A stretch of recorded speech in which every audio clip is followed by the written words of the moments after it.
গরিব লোকের গল্প। রহিম একজন গরিব মজুর, থাকে গ্রামের শেষ প্রান্তে ছোট্ট কুড়ি ঘরে।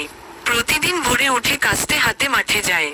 নিজের কোনো জমি নেই, অন্যের জমিতে কাজ করে সামান্য মজুরি পায়। তার সংসারে স্ত্রী ও 2 সন্তান। অর্থের অভাবে ছেলেমেয়েদের পড়াশোনা চালাতে পারে না, কিন্তু তবুও চায় তার সন্তানরা মানুষ হোক। একদিন বৃষ্টিতে সব ফসল নষ্ট হয়ে যায়। মালিক মজুরি দিতে অস্বীকার করে। সেই রাতে রহিম বাড়ি ফিরে চুপচাপ বসে থাকে। খিদের যন্ত্রণায় ছেলেমেয়েরা কাঁদছে, কিন্তু ঘরে একমুঠো চালও নেই।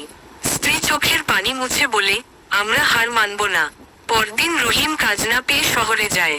অনেক কষ্টে এক চায়ের দোকানে কাজ পায়। দিনে 14 ঘন্টা কাজ করে অল্প কিছু টাকা রোজগার করে। মাস শেষে গ্রামের বাড়ি ফিরে খাবার, বই আর একজোড়া জুতো নিয়ে ছেলেমেয়েদের কাছে যায়। তাদের চোখে আনন্দের অশ্রু। এই গরিব রহিম প্রমাণ করে, অভাব থাকলেও ইচ্ছাশক্তি থাকলে জীবনে কিছু না কিছু করা যায়। তার মতো মানুষরাই আমাদের শেখায়, সত্যিকারের সংগ্রাম মানে কি। মূল শিক্ষা, চেষ্টাই সফলতার চাবিকাঠি, গরিব বলেই থেমে যেতে হয় না।